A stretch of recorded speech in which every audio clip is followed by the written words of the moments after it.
Welcome to Epic Begins with One Step Forward, the podcast that reveals how to plan, achieve, and enjoy the journey of creating epic results in your life, business, health, and relationships.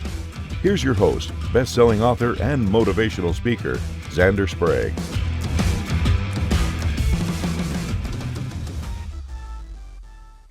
Hello, epic people, and welcome back to a really special episode of Epic Begins with One Step Forward. Today, I am joined by my daughter, Adelaide, or as we like to call her, Addy. Hi. And hey, how are you? So thank you so much for joining your dad on his podcast. Yes, of course. The reason I have Addy on there, aside from the fact that she isn't totally epic, is that when Addy was born, we discovered that she had a partial unilateral hearing loss. And I'm going to let Addy describe what that is, and then we're going to kind of talk about what it is for her to be on this epic journey of going through life, not necessarily hearing 100%. So, Addy, tell us a little about your partial unilateral hearing loss, and then we'll take it from there. Yeah, so a partial unilateral hearing loss, partial meaning not fully. So I can hear a little bit out of my ear, uni meaning one, so one-sided, lateral side. So not fully hearing out of one side, which is my right ear. As my dad said, I was born with it, so I really know no different. This is the life that I am living and the life that I was given. And yeah, I live it to the fullest and the best that I can, considering as maybe I can't hear the same as my counterparts, but I really do feel like I am able to hear and experience the world fully and live a really wonderful life. Absolutely. And so can you describe just a little more about specifically where your hearing loss is in terms of sounds, challenges that you face kind of on the daily? Yeah, so I can hear loud sounds, but quiet sounds in certain um, phonics. So like the sh, more like a softer sound is harder for me to hear just because my ear just can't pick it up. I am fortunate though that my left ear is still functioning 100%. So a lot of times I can still hear the sounds as long as my left ear is able to kind of pick up the residual or like sounds going around. But if it's coming directly into my right ear, which is the ear that I have my hearing loss, it is harder for me to hear. I do wear a hearing aid, which does help amplify the sounds, which make it easier for me to hear. Throughout school, I have had an FM system, which is where the teacher wears a little microphone and I have a receiver on my hearing aid and it transmits the sound from the microphone directly to my hearing aid, which made it really easy to understand my teachers. I know some of my teachers would pass it around the class if we were doing like a share so that I would be able to hear completely and hear fully what my classmates are saying, since sometimes some people do speak a little softer, and that does make it harder to hear sometimes. That's one of the challenges, is just picking up sounds. I usually try to position myself in a spot where I can hear, so I'll usually put my left ear to a majority of the class if possible. Now that I'm in college, it does get a little trickier to position myself in spots where I can hear everybody, so I tend to rotate myself so that I can see what they're saying, because I also read lips, which during COVID produced a little bit of an issue when I wasn't able to see what people were saying. So that was a challenge that COVID arose with. We were going to go into that. Yeah. I have a couple questions about that for you, because I think it is interesting and something that we probably haven't thought about. So hold on to that for just a moment. Yeah. So yeah, I do try to accommodate myself. If I can't hear, I usually will ask someone to repeat it. Some people are a little bit nicer than others, but for the most part, once I find out that I have a hearing loss, everyone is very accommodating and willing to help me in whatever way that I need. Right. And one of the things that I know, because well, I'm your dad and I've known you your whole entire life, Yes. is that one of the things, again, things that we don't even think about, those of us who have all of our hearing, is that sometimes you have a hard time triangulating sound that's coming from behind you. Yeah. So can you take a moment and just kind of talk about what that challenge is and how you've adapted, what you found to help overcome that? Yeah. So there's a game we played at one of the camps where we had to close our eyes and triangulate sound. And obviously, I lost that game because I cannot triangulate sound just due to the fact that my left ear does take a majority of the sound. So it sounds like everything is coming from my left side when in fact it could be coming from my right or even behind me. Right. So it does pose the challenges you stated. I tend to just circle, so I'll like rotate my head, my body, to try to figure out where the sound is coming from. And I usually will locate with my left ear for like going towards where I think the sound is coming from. Even through rotating my head and my body, it still does get tricky to try to locate sound. So I just do the best I can, and hope that the sound either starts again or that someone around me is able to point me to where the sound is coming from. Definitely, definitely. And as you had alluded to, when we had the pandemic, that presented, because you were in high school, that presented some probably unthought of challenges. So I'd love for you to share what some of those challenges that I certainly hadn't thought about until you mentioned it, and people might be like, oh, well, that's logical, but what were some of the challenges?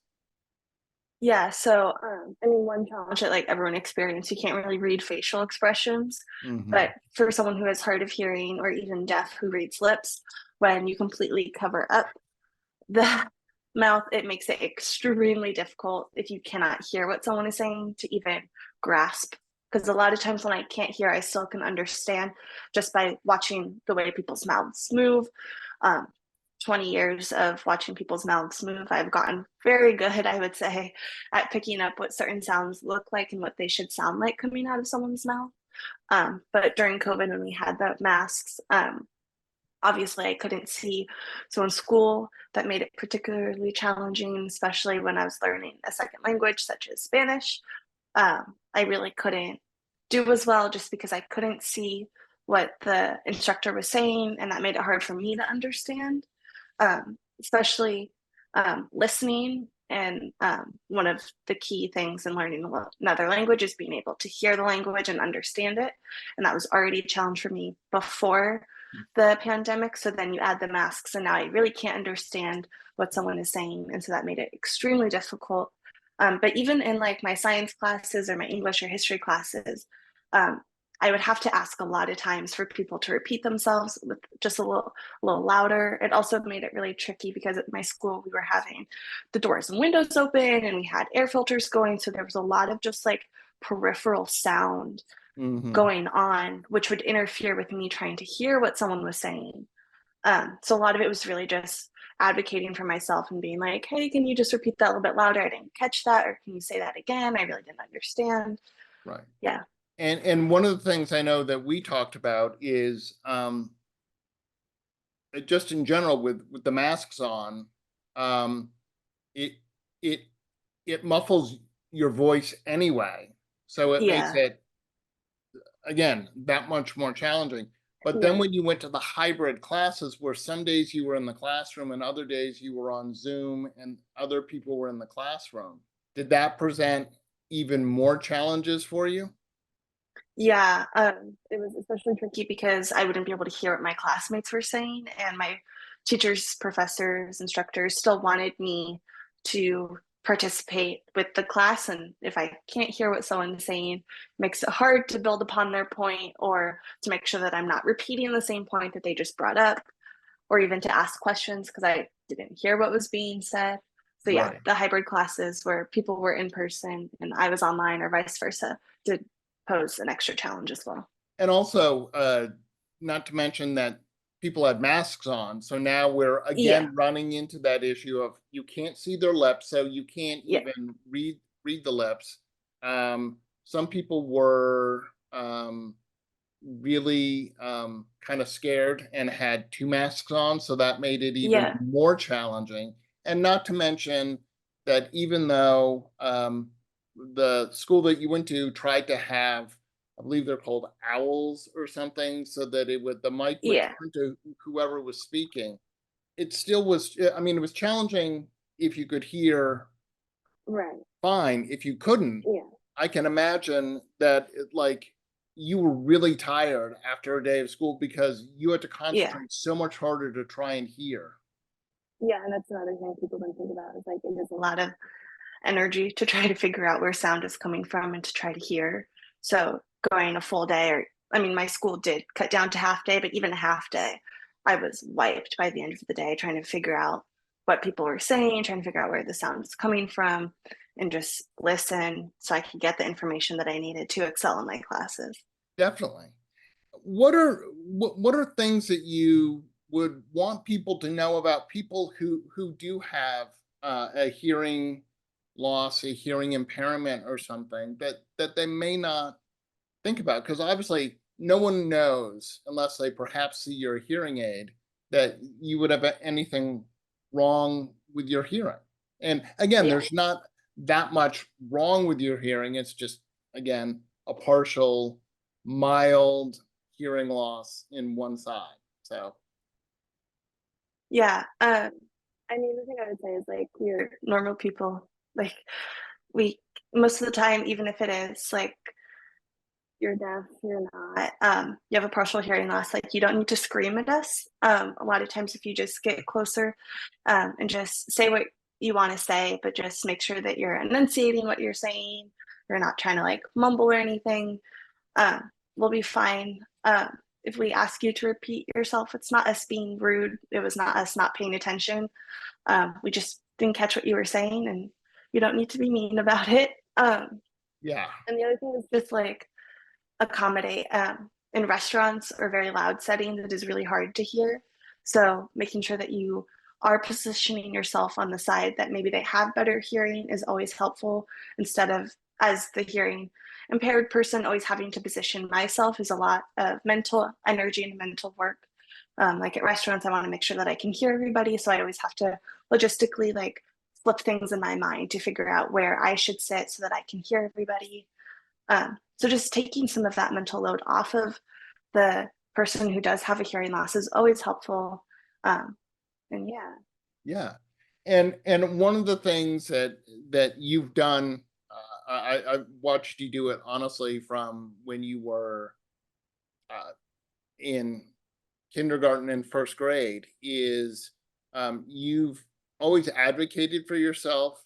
And I think also really importantly is you share that you have that you have a hearing impairment, and that you like what people need to do. I remember in first grade watching you so bravely get up and say to your classmates, here's what's going on with me, here's what I have to do. So if I turn my head and I'm not looking at you, it's because I want to listen. I read um, I read lips, so that's important. And I think that's great. I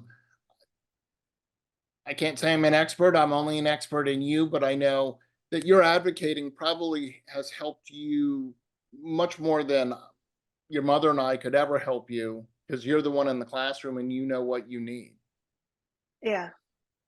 Have you, as you got older, when you're a teenager, now you're in college, did you find it at times hard to advocate for yourself because maybe you were embarrassed, or you thought, people are going to judge me or anything? Or have you always been like, no, hey, here's who I am and here's what I need? I've necessarily been embarrassed. I'm not usually um, offering up the information that I have a hearing loss to every single person I meet. Sure. So, because a lot of times I am able to interact in a normal way that you wouldn't even know that I had a hearing loss or Of have a course. hearing loss. So in college, I don't usually walk up to my professors and say anything unless for some reason I really am struggling. Just because in the large lecture halls, they're there to teach. And most of the time, if I get closer to the front of the room, I am able to hear everything. In high school, I was lucky enough that the school I was at was fairly small, so I didn't really have to advocate for myself a ton. But I know that in middle school, when the classes were larger, I definitely had to go up to my teachers and be like, hey, here's how to use the FM system. I need you to use it so that I can hear. And when like substitutes would come in, I'd have to explain it to them. And so it was a lot more, I feel like it was more present when I had the FM system. In high school, just due to the small class sizes, I didn't need an FM system. And now in college, with my hearing aid and just moving closer to the front, I usually am okay in regards to getting the information that I need. Definitely. Now, one of the things that I know is your passion, and I'm interested in how you play on the ultimate team at Syracuse. I do. You're obviously not wearing your hearing aid when you're playing. Yeah. So do you encounter any challenges of hearing the whistle or whatever when you're playing? Yeah. So in any sports that I played, I've never worn my hearing aid. So I played soccer, I did gymnastics, I did lacrosse. I never wore my hearing aid in any of those sports. So hearing my name, if there is an Addy, a Maddie, like I usually respond to all of them because I can't really tell the difference between an M at the beginning of Maddie or a B, and Right. D sound very similar when it's being yelled across the field. So I do tend to turn. Sometimes when I don't hear, my teammates have been very nice and have just called and like kind of relayed the message that needs to get to me across the field, which has been very wonderful that I've had such wonderful teammates that have been able to accommodate and help me through this. And my coaches, I tell them so they know, and they don't get frustrated because they're like, well, she didn't hear me. So they just ask the message to be relayed down. And again, that goes to great coaching staff and teammates that I've had throughout the years. Absolutely. Now, because of course I'm curious and I want to try and simulate somewhat what your experience is. Mm-hmm.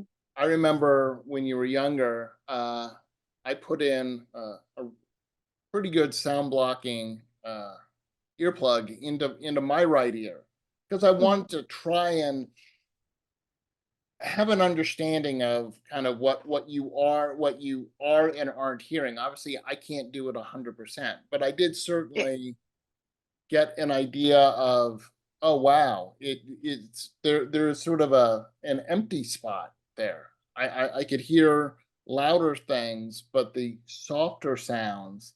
It was described to me when you were like a baby and we discovered that it was sort of like rustling leaves and softer sounds like that are the ones that you don't hear. So how would you describe what your experience? I know you know nothing else, right? So it's not like you're like, oh, here's the difference. But how do you experience your hearing loss? I mean, like you said, I know nothing different. So I think it would be very overwhelming if for some reason, or not for some reason, but if all of a sudden I did get my hearing fully back in that year, I think my brain would get very overwhelmed just because it is so used to and it has adapted to only hearing louder sounds out of my right ear.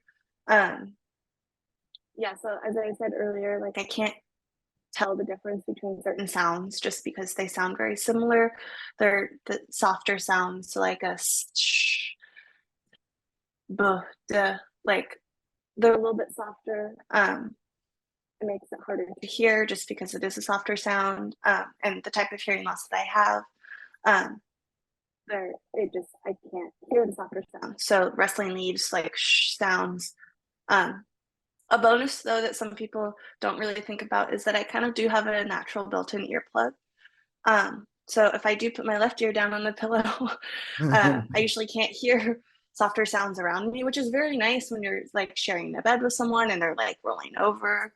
Uh, so like pros and cons, like I can't hear softer sounds, but I also can't hear softer sounds. Yeah, So like when I'm definitely. sleeping, it's very nice because I put my left ear down on the pillow and um, I feel like I sleep a little bit better. Like, Definitely, definitely. And look, I will absolutely admit there are times where I'm walking with you and I'm talking to you, I'm on your right side because I forgot. And then yeah, you're always so gracious and go, Dad, come to the other side so I can actually hear you and talk to you. I like to ask all of my guests this question, which is, as you are probably more than aware, I love the concept of not yet. The things that we want to do but we haven't done yet. We dream of doing, or maybe it's we're just on that path, but we haven't done. So, what are one or two of your not yet? one of my not yets I would love to work in Formula One. It's a high reaching goal, but I do believe I can make it there with enough hard work and perseverance. Um, my path to that will be however it is, but that is ultimately my goal. I'd love to help young female racers reach their goal of reaching Formula One, and I hope soon that we will see more female motor kart racers, motorsport racers, in the high levels of motorsport. So that is my big, I think, not yet, which is Right. And to and make it to and what Formula do you One. want to do in Formula One? Yeah, I would love to do like the training aspect of it. So right now I'm studying health and exercise science, in hopes to become a physical therapist so that I can work with high level teams and high level athletes. Um, so currently in my undergraduate, doing some shadowing stuff, getting really excited to go to PT school, PT physical therapy, just to clarify, because I know there are other PT out there. So yeah, physical therapy school. And yeah, that's kind of the goal right now. Of course, as life goes on, it might pivot, might change, but Well, as sure. of today, it is to reach As of Formula today. One. All right. Well, I obviously fully support that, and um, I guess a question I have for you: if you're around Formula One, that is really those cars are really loud. Yeah. Do you worry? I know you're not necessarily right out on the track, but do you have concern about your hearing? 100%. And even when I go to like concerts or parties where the music is really loud, I do get really worried that I will lose hearing. I've talked to my audiologist about it, and everyone recommends just wearing earplugs to just help muffle the sound so Mhm. it isn't as loud. Um, so that is what I try to do if I remember.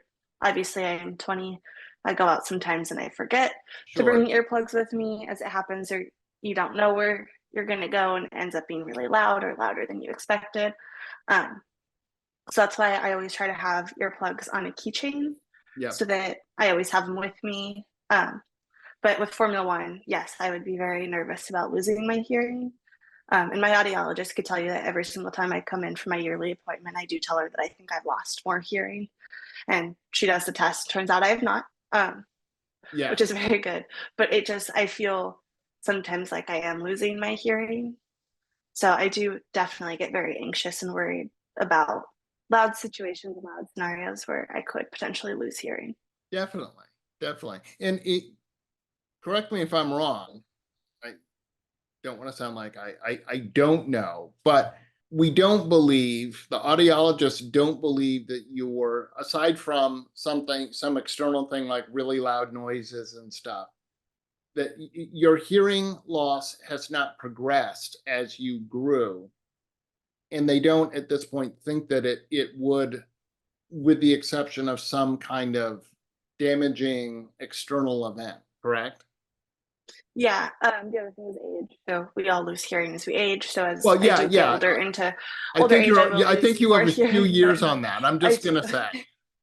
Yeah, but yeah, the type of hearing loss I have can, in some people, cause progressive hearing loss as they go through puberty and as they um, age into adulthood. I'm lucky that I have not experienced that, so my hearing has been stable throughout my entire life, which I've been very grateful for because although it would be slowly, it still does suck to all of a sudden like be deaf. Well, not suck. I think as if you were deaf, it is wonderful and you live your life the way. But for me, who grew up in a hearing community and I am hearing, I think I would identify as hard of hearing, so I still can hear. Um, I would find it challenging to be deaf. Yeah. So I'm very lucky, and I feel very grateful that my hearing loss is the way it is in the way that I have not lost any more hearing that I already have. Well, trust me, I too was concerned, was somewhat, as you were getting older when you were 5, 6, 7. I was happy that it wasn't progressing. I was aware that in adolescence and young adulthood, because of puberty and growth and stuff, you sometimes experience more, but you haven't. So I am grateful for that. And just as your dad, I'm proud of you for walking around with some earplugs to try and make sure that you are protecting what you have. Yeah. So Addy, I want to thank you so much for coming in and sharing so candidly about what you live with every day, and sharing information that can help all of us to better, and I don't even want to say it's not even accommodate, to better interact with people who have some kind of a hearing loss, to make their life and our life that much better, richer, and easier. Yes, thank you for having me. Of course. Wonderful. All right. Well, everyone, I want to thank you for listening. Remember, you can go to epicbegins.com to get all the information to begin your epic journey today. And if you go there now, you can get a free copy of a free ebook copy of Epic Begins with One Step Forward: How to Plan, Achieve, and Enjoy the Journey. And remember, epic choices lead to the epic life that you want. Get your gift copy of the award-winning book Epic Begins with One Step Forward at epicbegins.com. That's a wrap on this episode of Epic Begins with One Step Forward with your host, Addy Sprague, best-selling author, internationally acclaimed public speaker, and licensed professional clinical counselor. To make your next conference or event epic, send an email to Zander at zander@epicbegins.com. Be sure to subscribe so you don't miss the next episode. Remember, epic choices, epic life.